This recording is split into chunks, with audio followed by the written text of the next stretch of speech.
ചരിത്രപ്രസിദ്ധമായ മണ്ണാർക്കാട് ജുമുഅത്ത് പള്ളിയോടനുബന്ധിച്ച് ഖാൻ ബഹദൂർ കല്ലടി മൊയ്തുട്ടി സാഹിബ് സ്ഥാപിച്ച ഉന്നത മതപഠന കേന്ദ്രമാണ് മഅ്ദനുൽ ഉലൂം മദ്രസ.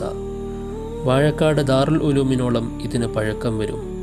കരിമ്പനക്കൽ അഹമ്മദ് മുസ്ലിയാർ, പാങ്ങിൽ അഹമ്മദ് കുട്ടി മുസ്ലിയാർ തുടങ്ങി യുഗപ്രഭാവന്മാരായ മഹാപണ്ഡിതർ ഇവിടെ അധ്യാപനം നടത്തുകയും വിദ്യ അഭ്യസിക്കുകയും ചെയ്തിട്ടുണ്ട്.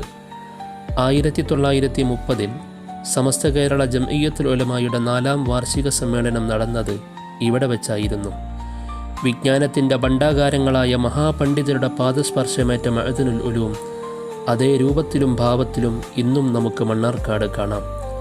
പൗരാണിക ശൈലിയിൽ ഉയർന്നു നിൽക്കുന്ന കെട്ടിടവും കുത്തുബ്ഖാനയും മനോഹരമായ കുളവും വിശാലമായ ഖബർസ്ഥാനും ഒരു നൂറ്റാണ്ടിനപ്പുറമുള്ള ഓർമ്മകളിലേക്ക് നമ്മെ വഴി നടത്തുന്നു.